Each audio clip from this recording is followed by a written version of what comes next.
嘅城樓，講一句振奮人心嘅説話：中國人民站起來了，中國人民站起來了。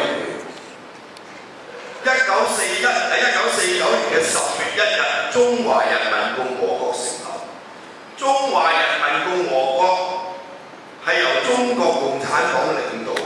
中國共產黨喺1945年中國抗戰勝利之後，即係日本仔戰敗投降之後，發動內戰，同當時嘅執政黨國民黨去爭奪呢個政權，到最後國民黨係戰敗，然後國民黨部分嘅軍隊同埋政府播遷到去台灣澎湖、金門、馬祖。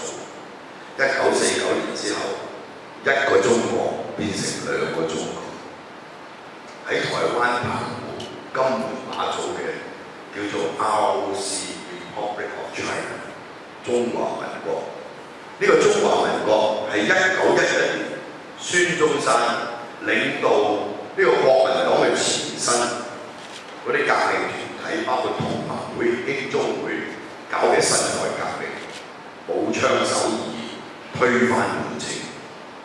但係當時推翻滿清，其實孫中山所領導嘅國民黨冇軍隊，佢要靠呢個滿清時代嘅北洋軍隊同埋革命軍，係嘛？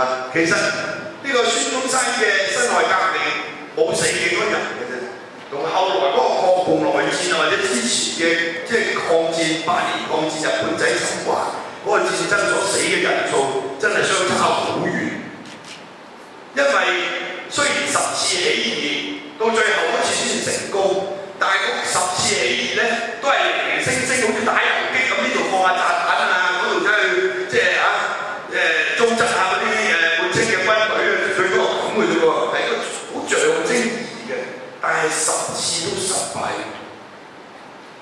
孫中山嗰陣時靠香港運軍火入去，所以香港從來就係顛覆中國國政治嘅基地嚟嘅。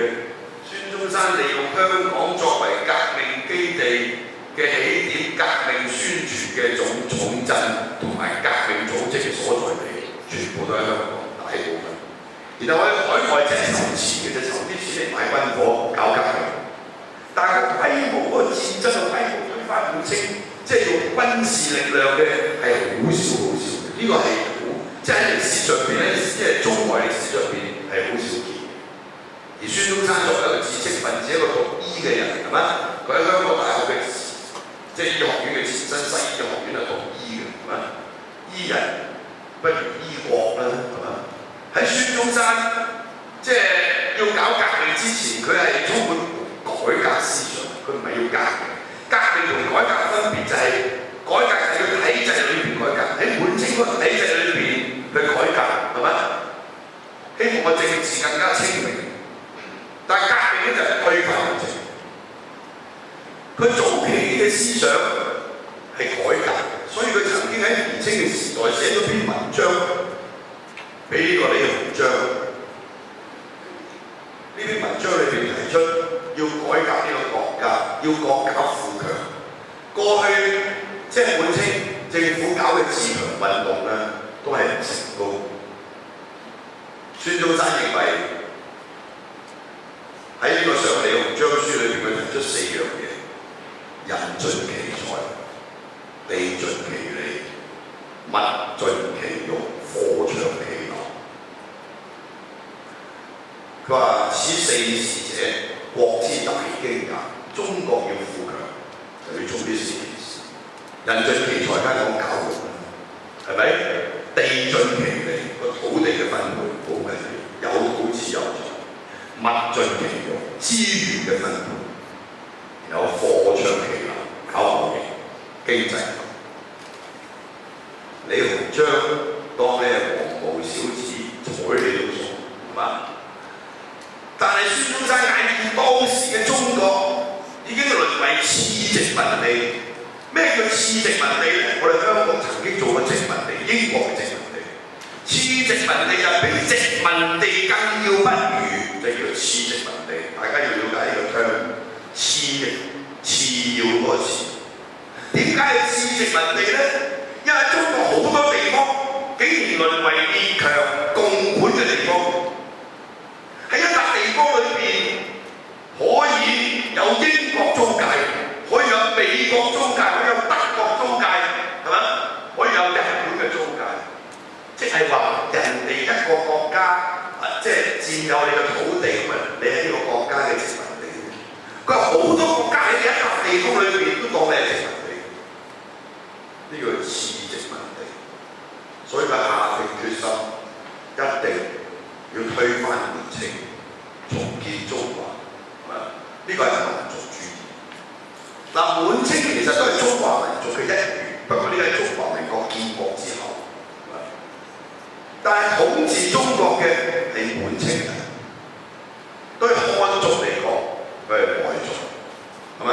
但係佢變成一個統一國家之後，佢係中國裏面眾多民族嘅其中一個民族。但係孫中山當時認為，滿清嘅統治係腐敗嘅，同埋嚟到列強入侵中國。